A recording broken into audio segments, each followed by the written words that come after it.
Inclinemos nuestros rostros para orar. Nuestro Padre y nuestro Dios, te damos gracias por tus múltiples bendiciones para con nosotros. Te damos gracias especialmente por tu palabra, porque es una guía segura en un mundo donde hay tanta confusión.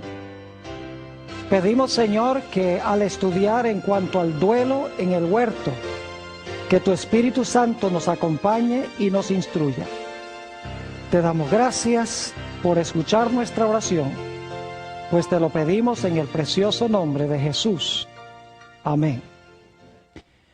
Vamos a comenzar nuestro estudio en esta noche en el libro de Génesis, el capítulo 2 y los versículos 16 y 17. Y en un momento vamos a ir a San Juan 1 y el versículo 1 al 3, pero quiero colocar un marco primero. Génesis, el capítulo 2 y el versículo 16 y 17.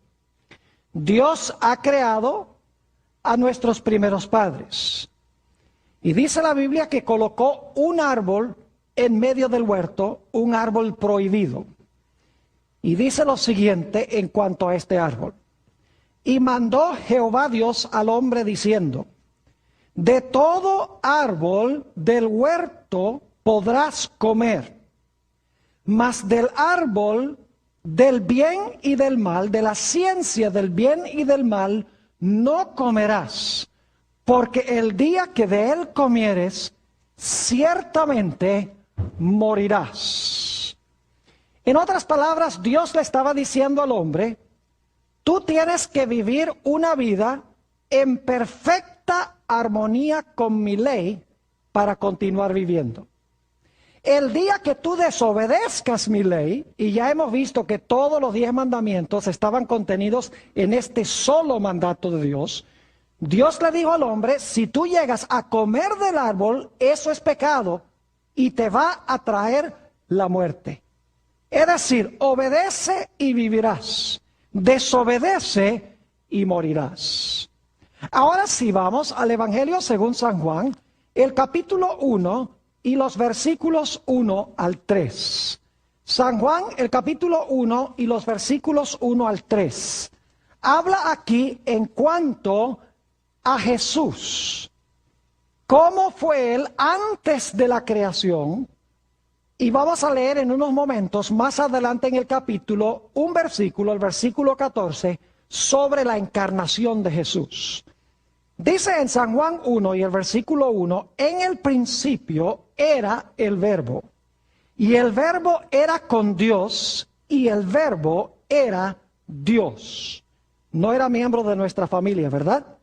Era miembro de la familia de Dios. Nosotros somos seres humanos. Versículo 2, este era en el principio con Dios. Y ahora escuchen bien. Todas las cosas por él fueron hechas, y sin él nada de lo que ha sido hecho fue hecho. ¿Quién fue el creador de todas las cosas? Jesús. Es decir, el creador de Adán y Eva fue Cristo Jesús.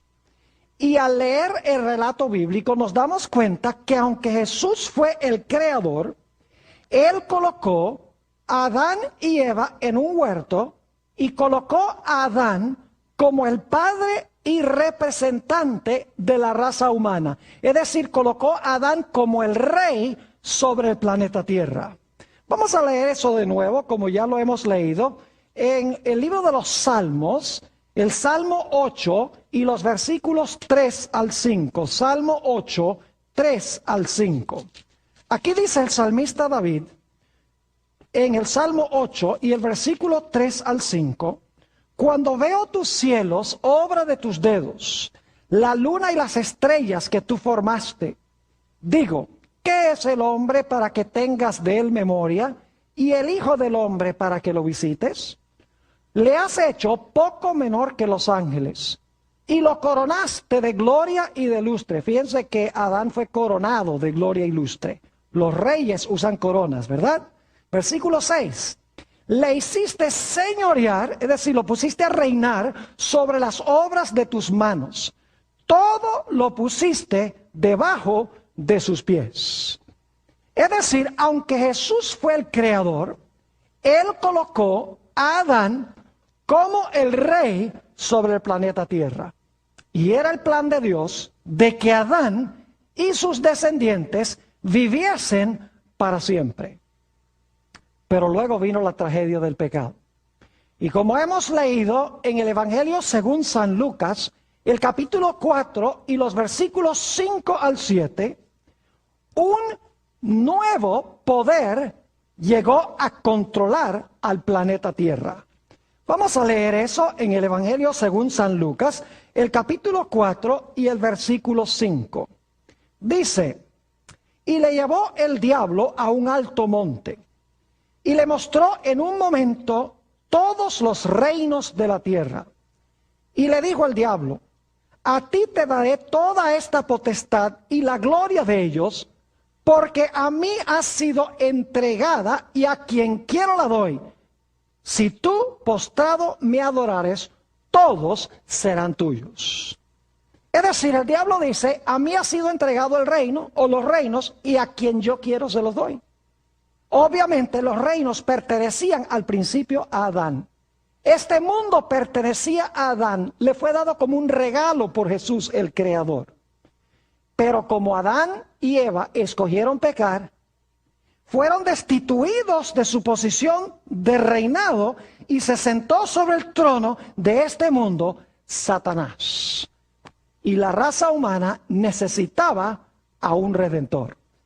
Pero como estudiamos en nuestro último tema, no había nadie dentro de la raza humana que no hubiese sido vencido por Satanás. Porque en Romanos 3:10 dice: todos han pecado, no hay justo ni aún uno. Todos han pecado y están destituidos de la gloria de Dios.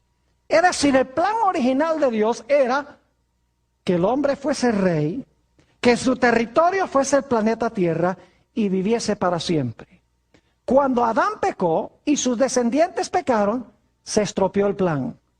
El hombre perdió el trono, perdió el planeta y ahora entró al mundo la muerte. Se necesitaba a un redentor que nuevamente recuperara el trono, recuperara el territorio e hiciera posible la vida eterna en vez de la muerte.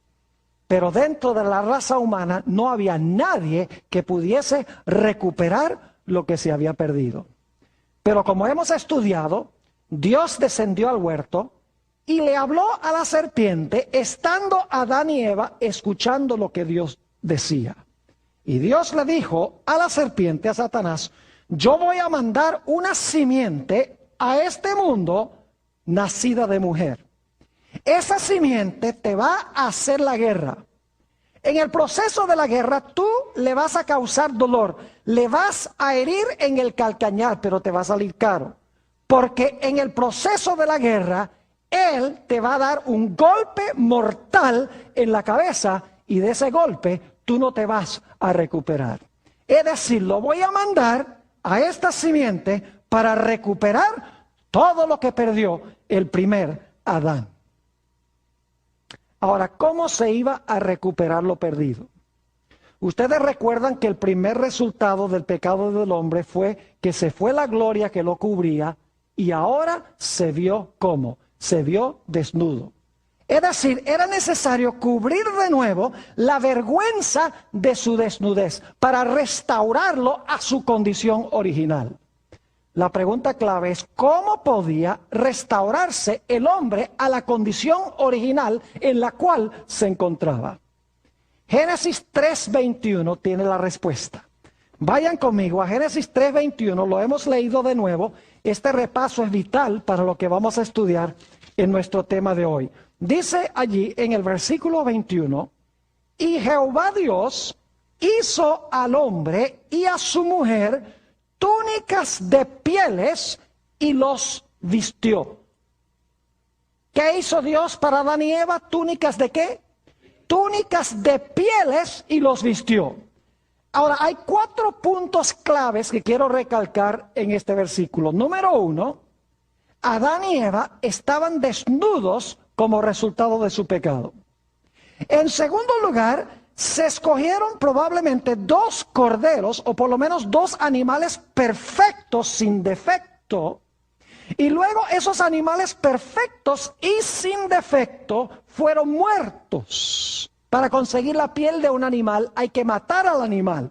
Y luego, después que muere ese cordero o ese animal perfecto o esos animales perfectos, porque eran 2 pecadores, se tomaron las pieles y se formaron vestiduras para cubrir la vergüenza de la desnudez de Adán y Eva. El diablo es un ser muy perspicaz e inteligente. No cabe duda que el diablo estaba mirando lo que estaba sucediendo y estaba pensando, cuando el hombre pecó, cuando quebrantó la ley de Dios, perdió su trono, perdió su territorio, entró la muerte, quedó desnudo. Pero ahora yo veo que Dios manda al hombre a escoger 2 corderos perfectos. Esos 2 corderos perfectos luego son sacrificados, mueren, y luego entonces se toman las pieles y con las pieles se cubre la vergüenza de la desnudez del hombre. Y Satanás está pensando, yo creo que yo sé lo que va a hacer Dios. Dios va a mandar a la simiente de la mujer y la simiente de la mujer va a vivir una vida perfecta. Ese cordero representa al que va a venir. Y como el cordero era perfecto, él va a vivir una vida perfecta. Y después de vivir una vida perfecta, él va a morir. Y por su muerte, de alguna manera, se va a cubrir la vergüenza de la desnudez del hombre. Dios va a restaurar al hombre a su condición original, tapándole la vergüenza de su desnudez. Es decir, tenemos aquí la primera promesa de salvación que involucraba un cordero perfecto, la muerte del cordero perfecto para cubrir la vergüenza de la desnudez del pecado del hombre. Como les mencioné, en San Juan 1:14 encontramos el momento en que la simiente escogió encarnarse en la raza humana. Dice allí en San Juan, el capítulo 1 y el versículo 14, que aquel verbo fue hecho carne y habitó entre nosotros. Es decir, aquel que pertenecía a la familia de Dios, el verbo, quien era ya en el principio.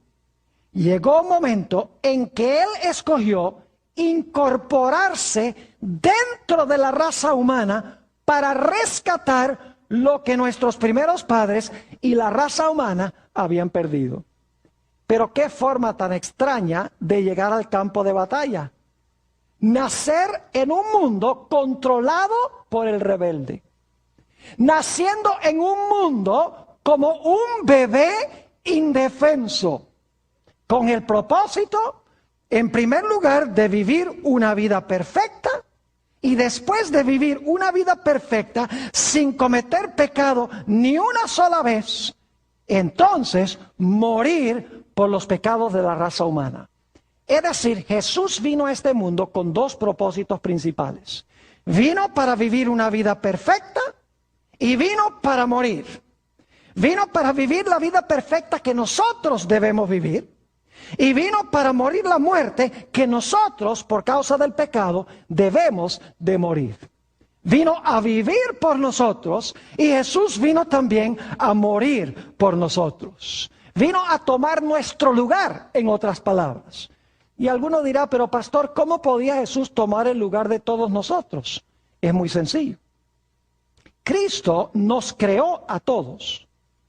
Y por si acaso alguno dice, no, a mí no me creó Jesús, porque yo nací después de mi mamá. Yo le voy a recordar que usted vino de su mamá, es verdad. Su mamá vino de la mamá de ella, es verdad. La mamá de ella vino de la mamá de ella. Pero si van hacia atrás, hasta el principio, ¿a dónde llegan? Llegan a nuestros primeros padres, Adán y Eva. Es decir, que cuando Jesús creó a Adán y Eva, creó a toda la raza humana y solo el que creó a todos podía ofrecerse en lugar de todos. Un ser humano común y corriente no podía, porque él solo era un individuo, no creó a todos. Jesús, cuando creó a la raza humana, se hizo responsable por la raza humana. Ahora es interesante notar que en Éxodo 12 y el versículo 5, nos habla del cordero que se ofreció en el tiempo de la Pascua, cuando Israel fue librado de Egipto. Vamos a notar eso, Éxodo el capítulo 12 y el versículo 5. Y quiero que noten qué interesante las características de este cordero. Nuevamente, Éxodo 12 y el versículo 5. Dice, el animal será sin qué, sin defecto. Macho de un año. Cuando dice macho de un año significa un cordero joven. Es decir, iba a morir el cordero joven. Y el cordero iba a ser sin defecto. Dice, lo tomaréis de las ovejas o de las cabras. Es decir, el cordero antes de ofrecerse tenía que ser perfecto. Y luego cuando se cercioraban de que era perfecto, entonces podía ser ofrecido en sacrificio. Ahora yo pregunto, ¿qué representaba ese cordero sin defecto que era sacrificado no solo en la Pascua, sino también en el servicio del santuario? Primera de Pedro, el capítulo 1 y el versículo 18 hasta el versículo 20 nos tiene la respuesta a esta pregunta. Primera de San Pedro, el capítulo 1 y los versículos 18 al 20. Hemos leído esto antes, pero vale la pena leerlo de nuevo, porque es un pasaje hermoso. Dice allí lo siguiente: sabiendo que fuisteis rescatados de vuestra vana manera de vivir, la cual recibisteis de vuestros padres, no con cosas corruptibles como oro o plata, sino con la sangre preciosa de Cristo. ¿Fuimos redimidos con qué? Con la sangre preciosa de Cristo, como de un ¿qué? Un cordero. ¿Qué clase de cordero? ¿Sin qué? Sin mancha y sin contaminación. Ya destinado desde antes de la fundación del mundo, pero manifestado en los postreros tiempos por amor de vosotros. Yo pregunto entonces, ¿qué representaba ese cordero perfecto? La perfección de Jesús, que nunca pecó. ¿Qué representaba la muerte de ese cordero? Representaba la muerte de Jesús. Es decir, Jesús vino a vivir una vida perfecta en armonía con la ley y vino a morir la muerte que yo debo sufrir. Vino a vivir la vida que debo vivir y vino a morir la muerte que yo debo morir por causa del pecado, porque Él tomó sobre sí mismo nuestros pecados. Ahora yo quiero que ustedes se imaginen cómo habrá sido eso para Jesús.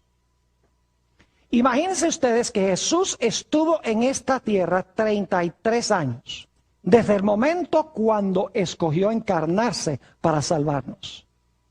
El diablo sabía a dónde se iba a encarnar y cuándo aproximadamente se iba a encarnar.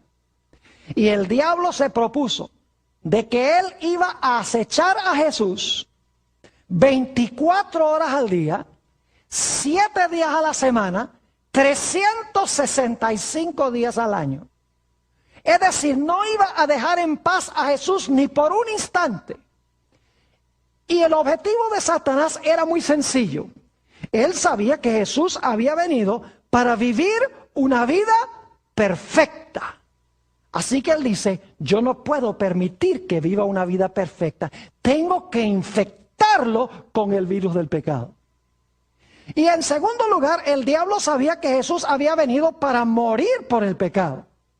Y por lo tanto el diablo dice, yo no puedo permitir que Jesús ofrezca su vida por el pecado.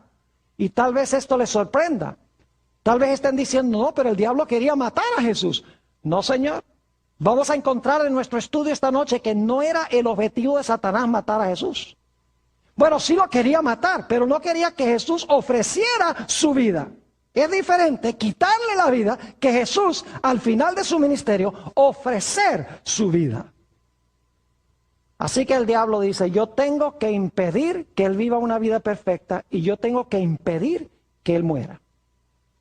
Y el diablo escogió 4 estrategias para cumplir su objetivo. En primer lugar, el diablo dice, yo tengo que matarlo antes de que él ofrezca su vida en la cruz. Es decir, yo sé que al final de su vida los pecados van a ser colocados sobre él y él va a ofrecer su vida en rescate por muchos. Pero yo lo que voy a hacer es matarlo antes de que llegue ese momento. Antes de que él ofrezca su vida, yo lo voy a matar y voy a cortar su ministerio. Y saben que el diablo procuró en varias ocasiones matar a Jesús. Desde el mismo momento que el Señor Jesucristo iba a nacer. Ya lo hemos leído, no lo vamos a leer de nuevo, Apocalipsis el capítulo 12 y el versículo 4. Nos dice que el dragón se paró al lado de la mujer para devorar a su hijo cuando hubiese nacido. Es decir, el diablo sabía que Jesús había venido. Y el diablo quería, cuando Jesús era un bebecito en Belén, él quería cortar esto de una vez. Antes que Jesús viviera una vida perfecta y ofreciera su vida en rescate por los pecados, Satanás dice, yo acabo con esto desde un comienzo, lo mato. Pero ¿saben que esa no fue la única ocasión en que Satanás procuró matar a Jesús? Hubo otras ocasiones también. Por ejemplo, en San Mateo, el capítulo 8 y el versículo 24, nos habla del hecho de que Jesús estaba una vez en un barco con sus discípulos. Y se levantó una soberana tormenta allí en el lago, que parecía que el barco se iba a hundir porque se estaba llenando de agua. ¿Saben ustedes que los evangelios dicen que esta tormenta no era época de tormentas? En realidad esta tormenta era fuera de tiempo. Fue una tormenta en verano, en otras palabras, cuando no llovía, cuando no había vientos. ¿Quién creen ustedes que sabía que Jesús estaba durmiendo en ese barco? Satanás. ¿Y qué propósito tenía Satanás? Él quería ahogar a Jesús. En otra ocasión, y esto se haya relatado en Lucas 4, 28 al 30, Jesús se encontraba predicando en la sinagoga en Nazaret. Y Jesús dijo algunas cosas que a la gente no le gustó. Dijo que en los días de Eliseo, Dios favoreció a un hombre que era sirio, que no era israelita, se llamaba Naamán, y favoreció a una viudita que no era ni siquiera israelita. Y ellos, siendo muy nacionalistas, se enojaron con Jesús. Y dice la Biblia que lo sacaron empujado de la sinagoga y lo llevaron a un precipicio con el fin de echarlo abajo. ¿Quién creen ustedes que quería que Jesús fuera echado abajo en ese precipicio? Era Satanás. Ustedes pueden leer en varias ocasiones durante el ministerio de Jesús, Satanás procuró que apedrearan a Jesús. Un ejemplo lo encontramos en San Juan 8 y el versículo 59. Jesús acababa de decir, antes que Abraham fuese, yo soy. Se estaba proclamando el gran yo soy del Antiguo Testamento, de Éxodo 3 y el versículo 14. Y se enfurecieron. Y dice que recogieron piedras para tirárselas a Jesús, pero no había llegado todavía la hora de la muerte de Jesús. Y Jesús desapareció en medio de ellos. En otras ocasiones, como relata San Marcos 1 y el versículo 23 y 24, nos dice la historia que a veces los demonios, los endemoniados venían corriendo hacia donde estaba Jesús, indudablemente con el fin de destrozarlo. Y claro, cuando llegaban a donde estaba Jesús, se tenían que parar porque se daban cuenta en la presencia de quién estaban. Inclusive en Marcos el capítulo 1 dice que los demonios declaraban, dice, nosotros sabemos quién eres tú eres el Santo de Dios. Y no podían acercarse a Jesús, ni podían poner un solo dedo sobre Jesús. Es decir, el diablo quería matar a Jesús antes de que Jesús llegara a su hora en que debía ofrecer su vida en rescate por muchos. La segunda estrategia de Satanás fue la de tratar de infectar a Jesús con el virus del pecado. Porque si infectaba a Jesús con el virus del pecado, Jesús estaría en la misma condición que nosotros. Jesús hubiera necesitado un redentor. Alguien que viviera una vida perfecta por él. Alguien que muriera por él. Y no había más nadie en el universo. Solo el Creador podía hacer eso. Y por lo tanto Satanás dice, si no lo puedo matar antes de que ofrezca su vida, Lo que sí voy a hacer es infectarlo con el virus del pecado para que su sacrificio no sea perfecto. Así que Satanás se propuso a infectar a Jesús con el virus del pecado. Lo atacó incesantemente. Noche, mañana, tarde, 24 horas al día, lo acechó, lo tentó. Pero la Biblia nos dice que cada ataque de Satanás era respondido con Jesús, con las palabras, escrito está. Nos dice en Hebreos el capítulo 4 y el versículo 15 en cuanto a Jesús. Si van conmigo allí, Hebreos el capítulo 4 y el versículo 15 nos habla en cuanto a la perfección de Jesús. Este es un texto muy bien conocido y muy alentador, muy hermoso. Dice allí en el versículo 15, porque no tenemos un sumo sacerdote que no se pueda compadecer de nuestras debilidades, sino uno que fue tentado en todo según nuestra semejanza, ¿pero qué? Pero sin pecado. ¿En cuántas cosas fue tentado Jesús como nosotros? En todo como nosotros, pero nunca ¿qué? Nunca pecó. ¿Saben que esto es una cosa increíble, que Jesús haya podido vivir 33 años en el planeta Tierra y nunca haya caído en pecado, ni en pensamiento, ni en acción? Y alguna persona dice, pero pastor, si Jesús no pecó, ¿cómo me puede entender si yo peco? Pues yo doy gracias a Dios de que Jesús no pecó para entenderme, para entender mi situación. Déjenme darles una ilustración. Si ustedes se están hundiendo en arena movediza, ¿qué preferirían? ¿Preferirían tener a otra persona en la arena con ustedes simpatizando con lo que están pasando?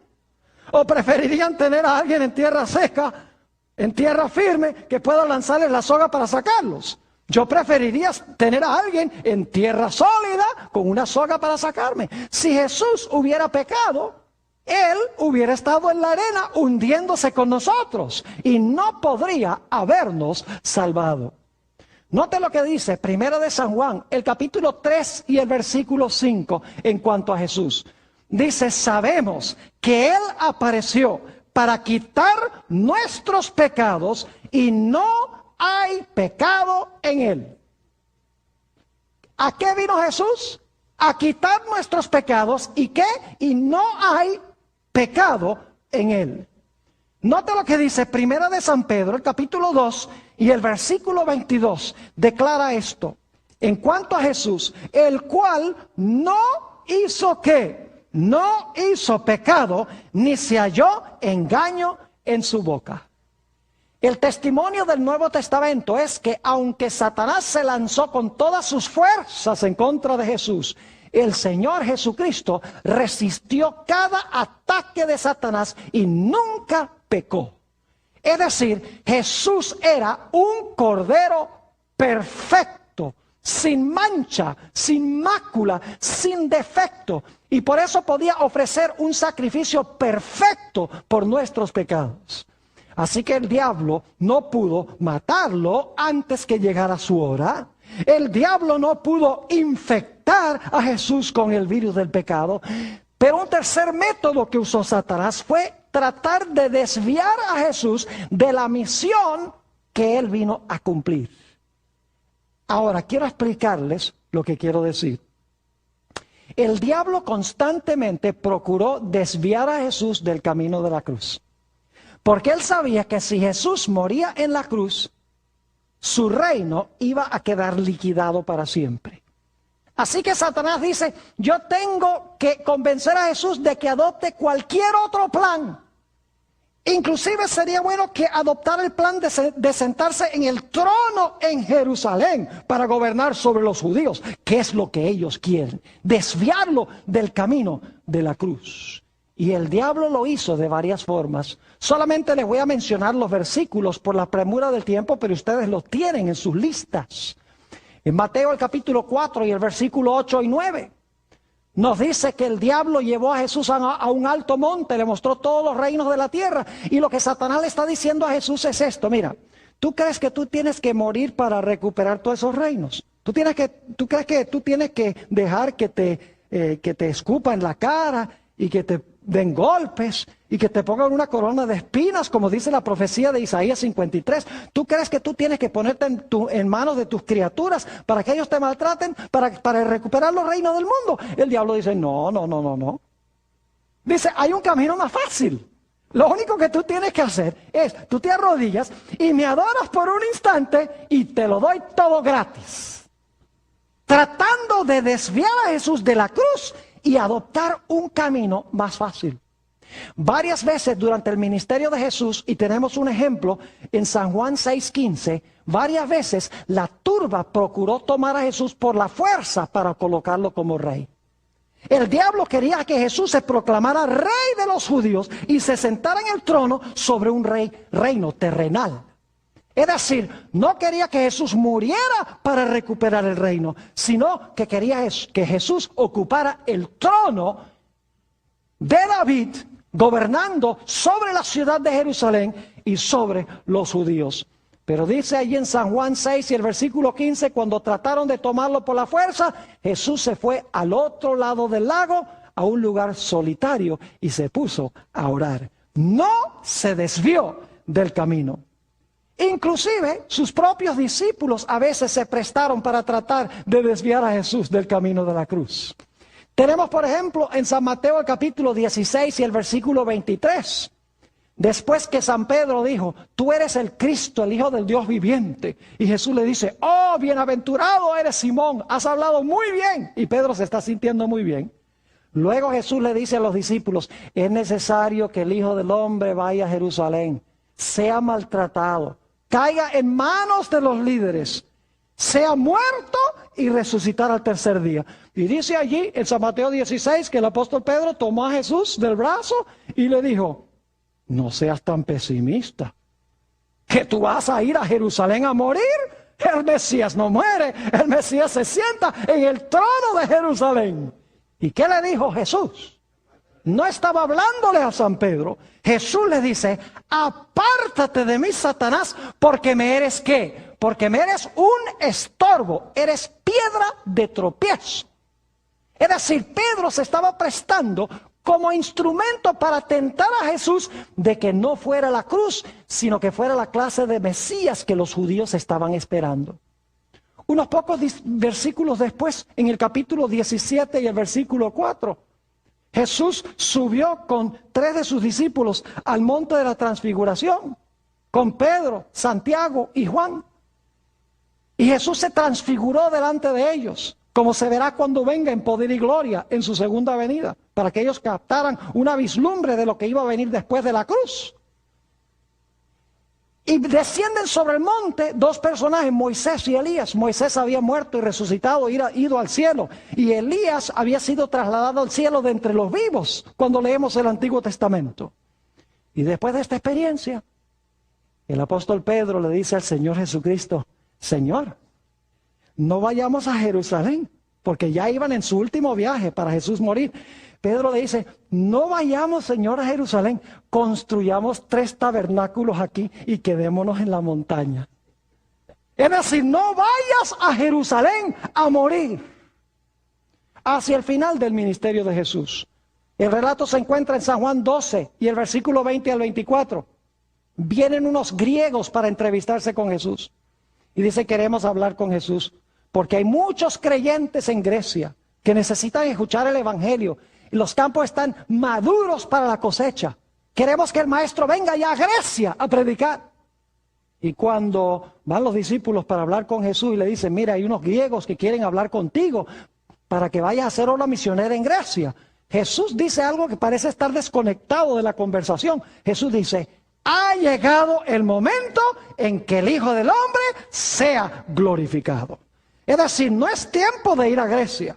Es tiempo de ir a la cruz, mi hora ha llegado, es tiempo de morir. Y luego dice, si un grano de trigo cae en la tierra y muere, retoña y produce mucho fruto. Pero si cae en la tierra y no muere, queda solo y no produce fruto. Lo que está diciendo Jesús es, si yo voy a la cruz y muero, entre los griegos habrá mucho fruto, como resultado de mi muerte. Pero si yo voy a predicarle a los griegos y no muero, es en vano. porque de todas maneras siguen estando en sus pecados, porque necesito morir por los pecados de la raza humana. Es decir, Satanás procuró matar a Jesús antes que llegara su hora. Satanás procuró infectar a Jesús con el virus del pecado. No fue capaz. Trató de desviar a Jesús del camino de la cruz, sabiendo que si Jesús vivía una vida perfecta y moría, que su reino iba a quedar destruido. Pero el diablo usó un cuarto método para tratar de vencer a Jesús. Trató de desalentarlo. Lo que trató de hacer fue que Jesús se sintiera que su misión no iba a producir fruto. Es interesante notar que en San Juan, el capítulo 13, y los versículos 1 al 3, nos dice que Satanás se le metió a Judas.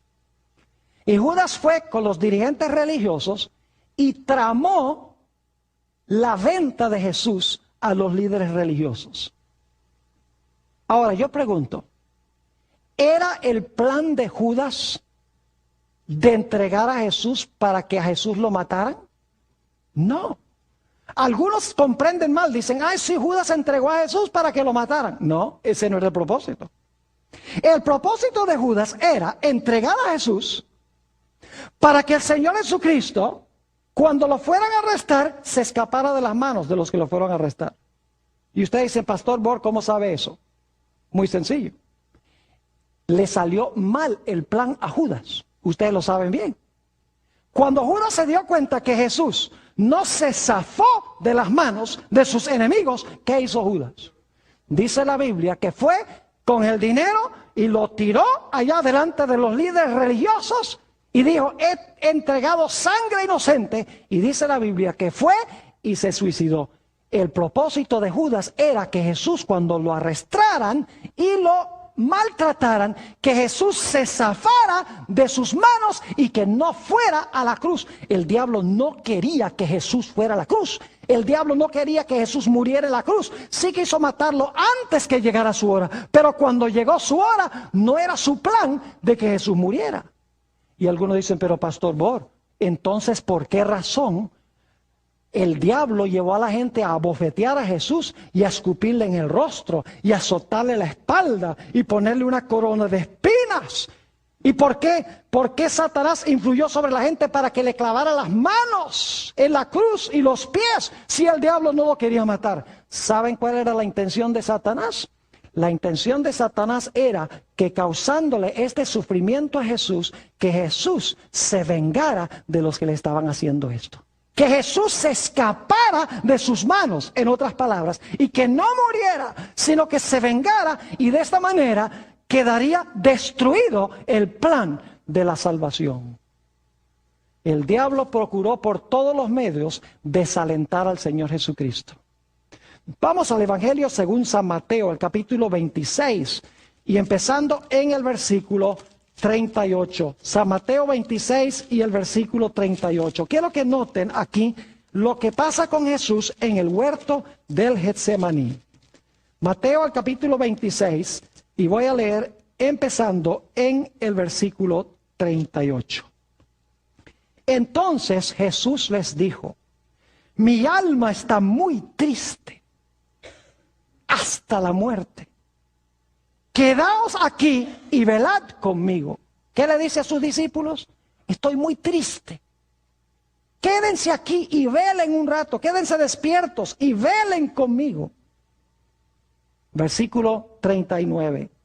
Yendo un poco adelante, se postró sobre su rostro, orando y diciendo, ahora escuchen esto, Padre mío, si es posible, pase de mí esta copa, pero no sea como yo quiero, sino como tú. ¿Qué tenía Jesús en la mano? Una copa. ¿Y qué le está rogando a su Padre? Que esa copa, ¿qué? Pase. Jesús oró esta oración 3 veces. Noten el versículo 42. Otra vez fue y oró por segunda vez diciendo, Padre mío, si no puede pasar de mí esta copa sin que yo la beba, hágase tu voluntad. Versículo 44. Y dejándolos, se fue de nuevo y oró por tercera vez diciendo las mismas palabras. Jesús oró 3 veces: Padre, quiero que pase de mí esta copa. Ahora yo quiero preguntarles, ¿qué era lo que contenía esa copa? Lo que tenía esa copa era la ira de Dios. La ira de su Padre contra el pecado. Ustedes recuerdan que en el libro de Apocalipsis hay 7 copas que tienen 7 ángeles. ¿Y de qué están llenas las copas? Dice que las copas están llenas de la ira de Dios. Es decir, la copa que Jesús tenía que beber estaba llena de la ira de Dios. Y enseguida decimos, ¿por qué estaba llena de la ira de Dios si Jesús nunca pecó? La razón es que Jesús tenía que beber la copa que tú y yo debemos beber. El Señor Jesucristo tenía que beber la copa de la ira de Dios contra el pecado, porque Jesús estaba tomando sobre sí mismo nuestros pecados. ¿Y saben quién le dio esa copa a Jesús? Note lo que dice San Juan, el capítulo 18 y el versículo 11.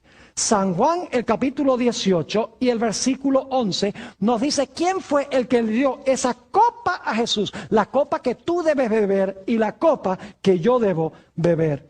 Dice allí en San Juan, el capítulo 18 y el versículo 11, Jesús entonces dijo a Pedro: mete tu espada en la vaina. La copa que el Padre me ha dado, no la he de beber. ¿Quién le dio la copa a Jesús? Su propio Padre. ¿Pero por qué si Jesús no pecó, no merecía la ira de Dios? Mis queridos hermanos y amigos, es porque Jesús estaba bebiendo la copa de la ira de Dios contra el pecado que debo beber yo. Él estaba colocándose en mi lugar. Él vivió la vida perfecta que yo debo vivir, que no vivo, y Él estaba sufriendo la muerte por mis pecados. Es tan terrible el sufrimiento de Jesús que leemos en el Evangelio según San Lucas, el capítulo 22 y el versículo 44. Si van conmigo allí, San Lucas, el capítulo 22 y el versículo 44, que dice que el Señor Jesucristo sudaba grandes gotas de sangre. Dice allí, y estando en agonía, oraba más intensamente, y era su sudor como grandes gotas de sangre que caían hasta la tierra. ¿Cuánta agonía debe estar sufriendo una persona que en vez de sudar sudor, sude gotas de sangre?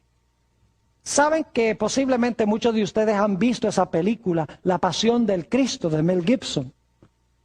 Esa película lo que enfatiza mayormente, según me dicen, es la violencia física que sufrió Jesús. Pero la violencia física que sufrió Jesús no fue nada comparado con su agonía espiritual y mental. Porque el Padre estaba colocando sobre Jesús todos los pecados de la raza humana. Los que se han cometido, los que se estaban cometiendo y los que había todavía por cometer. Jesús estaba cargando todos los pecados de la raza humana, castigado por su propio Padre, bebiendo la copa de la ira de Dios. Nos dice en San Lucas 22:53 que esta fue la hora de la potestad de las tinieblas. Es decir, Satanás estaba torturando a Jesús. Es más, lo que Satanás le estaba diciendo a Jesús era: mira, si tú sigues adelante y bebes esta copa de la ira de tu Padre, nunca más vas a ver a tu Padre. Porque tu Padre odia tanto el pecado que si tú bebes la copa de la ira de tu Padre, vas a quedar separado eternamente de Él.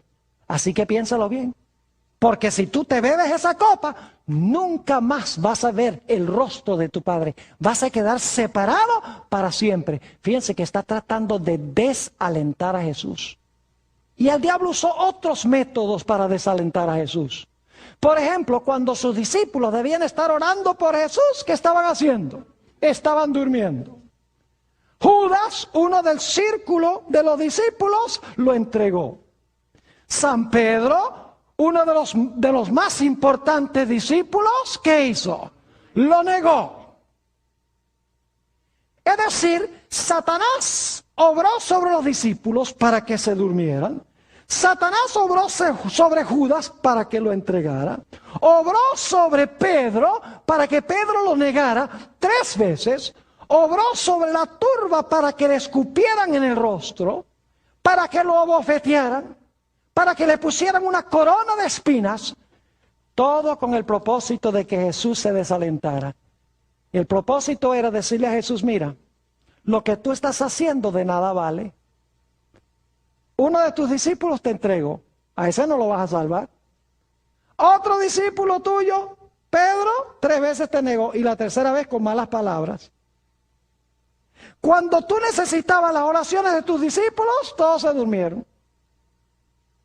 Mira, el pueblo que viniste a salvar, mire cómo te están escupiendo en el rostro. Cómo te están pegando. Cómo te están colocando una corona de espinas en la cabeza. Cómo te colocan, cómo te hieren la espalda con azotes. Dice, ¿a quién tú vas a salvar? La obra que tú estás haciendo es en vano. Tú no vas a salvar a nadie, ni siquiera tú mismo te vas a salvar. Porque el pecado que tú estás cargando es tan terrible que nunca más vas a ver el rostro de tu Padre. Lo que Satanás le estaba diciendo a Jesús era, vete al cielo a donde te aprecian antes que sea demasiado tarde. Estaba tratando de desalentarlo de ir a la cruz y morir. Y es más, es interesante notar que cuando Jesús estaba colgando en la cruz, si van conmigo a San Mateo 27, van a encontrar algo muy interesante. San Mateo al capítulo 27 y el versículo 41 al 43. ¿Ustedes creen que el diablo quería que Jesús muriera en la cruz? Noten el versículo 41. De esta manera también los principales sacerdotes, escarneciéndole con los escribas y los fariseos y los ancianos, decían, a otros salvó, a sí mismo no se puede salvar. Si es el rey de Israel, ¿qué dicen? Descienda ahora de la cruz y creeremos en él. ¿Qué quería Satanás que hiciera Jesús? Que descendiera de la cruz. Y luego dicen, confió en Dios. Líbrele ahora si le quiere, porque ha dicho, soy hijo de Dios. Hasta última hora, Satanás está tratando de convencer a Jesús de que Jesús haga ¿qué cosa? De que Jesús se baje de la cruz y no muera. Porque él sabe que si Jesús, habiendo vivido una vida perfecta, muere en la cruz, su reino, el reino de Satanás, está destruido de una vez por todas. Y Jesús habrá recuperado el trono, Jesús habrá recuperado el territorio y Jesús habrá hecho posible la vida eterna para todos aquellos que le reciben como su Salvador. Y luego llegamos a la escena final. Note lo que dice San Juan el capítulo 8 y el versículo 29. San Juan el capítulo 8 y el versículo 29. Esto es durante el ministerio de Jesús. Y fíjense qué interesante. Aquí dice el Señor, porque el que me envió conmigo está. No me ha dejado solo el Padre, porque yo hago siempre lo que le agrada. Es decir, el Padre siempre está conmigo. El Padre nunca me ha dejado solo. Cuán diferente cuando Jesús estaba en la cruz del Calvario. La copa de la ira de Dios que estaba bebiendo le dio el sentido de que su Padre lo había desamparado. Por eso, en San Mateo, el capítulo 27 y el versículo 46, Jesús habla esas palabras terribles desde la cruz. Dice, Dios mío, ¿por qué me has desamparado? Fíjense que durante su ministerio dice, el Padre no me ha dejado solo porque yo siempre hago lo que le complace. Cuando está en la cruz, el Señor Jesucristo dice, Dios mío, ¿por qué me has desamparado? La ira de Dios contra el pecado es tan terrible que Jesús piensa que nunca más verá el rostro reconciliador de su propio Padre. Y luego llega el momento final en la cruz. Después que Jesús dice, Dios mío, ¿por qué me has desamparado? sufriendo las terribles y crueles tentaciones de Satanás, diciéndole, bájate de la cruz, porque si no, nunca más vas a ver el rostro de tu Padre. El Señor Jesucristo dice en alta voz, una voz que llevó a la tierra a temblar, dijo, consumado es. Eso es lo que se prometió en Génesis 3:15. He terminado la obra de la salvación. Le he dado el golpe mortal a Satanás en la cabeza. Consumado es. Y luego las últimas palabras que Jesús pronunció en la cruz fueron, y se encuentran en San Lucas 23:46, le dice a su Padre, Padre, en tus manos encomiendo mi espíritu. Y dice que habiendo encomendado su espíritu a su Padre, vamos a estudiar más adelante lo que significa, Padre, en tus manos encomiendo mi espíritu. Lo que Jesús estaba diciendo es, Padre, preserva mi vida, porque tú has prometido que si yo bebo la copa, que si yo soy fiel, tú me vas a resucitar de los muertos. Preserva mi vida, en tus manos encomiendo mi espíritu. Fíjense que Jesús vivía por fe en su Padre. Aunque se sentía desamparado de su Padre, ese era su sentir, sus emociones le decían, Satanás le susurraba, tu Padre te ha dejado porque estás cargando los pecados de la raza humana, no lo hagas, vete mientras puedas. Mientras que sus emociones y sus pensamientos están diciendo eso, Jesús en su mente dice, mi Padre me ha dicho que si yo soy fiel, que si yo ofrezco mi vida, que si yo me mantengo firme, que Él me va a resucitar de los muertos el tercer día. Y por lo tanto, aunque se siente desamparado, dice, Padre, en tus manos encomiendo mi espíritu. Y dice la Biblia que habiendo dicho estas palabras, inclinó la cabeza y expiró. Ahora Satanás dice, mi reino se acabó. Porque vivió una vida perfecta que le puede ofrecer a cada persona que lo reciba. Y murió la muerte que todos deben sufrir. Es decir, la vida perfecta que exige la ley, Él la vivió. Y la muerte que exige la ley por paga del pecado, Él la murió. Y cualquiera que lo reciba, la vida de Él está en lugar de la vida pecaminosa. Y la muerte de Él está en lugar de la muerte suya. El diablo sabía que había perdido en la gran batalla entre el bien y el mal. Pero el diablo no estaba por darse por vencido. La Biblia nos dice que él colocó una guardia romana, influyó sobre Pilato para colocar una guardia romana delante del sepulcro. Influyó para que pusieran una gigantesca piedra enfrente de la entrada del sepulcro. E indudablemente también colocó allí a sus más poderosos y mejores demonios para vigilar el sepulcro. Porque él sabía que Jesús había profetizado que iba a resucitar el tercer día. Claramente, cuando van los judíos para decirle a Pilato que ponga una guardia romana, dice, es porque este individuo dijo que iba a resucitar el tercer día. El diablo conocía las profecías. Me imagino a todos los demonios que estaban allí presentes, los soldados romanos, la piedra en la entrada, y el que había vivido la vida perfecta por nosotros y había muerto, la muerte que nosotros debemos sufrir dentro del sepulcro. Cuando muy temprano, el primer día de la semana, descienden dos ángeles poderosos del cielo.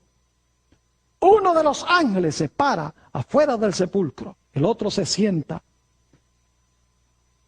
Y dice, habiendo quitado la piedra, dice, ¡oh Hijo de Dios! Tu Padre te llama. Y pueden ustedes imaginarse la conmoción que hubo. De repente, se ve movimiento dentro del sepulcro. Y sale por la entrada del sepulcro, habiéndose quitado los lienzos, o habiéndole el ángel probablemente quitado los lienzos de Jesús, y habiendo Jesús doblado los lienzos, según dice la Biblia, Ahora sale Jesús del sepulcro diciendo, yo soy la resurrección y la vida. Los soldados romanos caen como muertos. La piedra no pudo mantener al príncipe de la vida en el sepulcro. Indudablemente los demonios salieron corriendo, porque el dador de la vida había salido del sepulcro. ¿Y saben lo que es interesante? No salió solo. Nos dice en San Mateo, el capítulo 27 y el versículo 51 al 53, que cuando Jesús resucitó, salieron con Jesús una multitud de personajes que habían muerto antes que Jesús. Y saben que estos personajes eran una pequeña muestra de aquel gran día cuando venga Jesús para resucitar a todos los muertos en Cristo Jesús. Mis apreciados hermanos y hermanas, visitas, los que están viendo vía satélite y por televisión, qué gloriosa victoria ganó el Señor Jesucristo sobre Satanás. Se cumplió Génesis 3:15. Jesús le dio un golpe mortal en la cabeza. Satanás solamente le pudo herir el calcañar. Lo único que resta es ver quién recibirá el regalo que ofrece Jesús. ¿Quién recibirá a Jesús para que pueda ser salvo?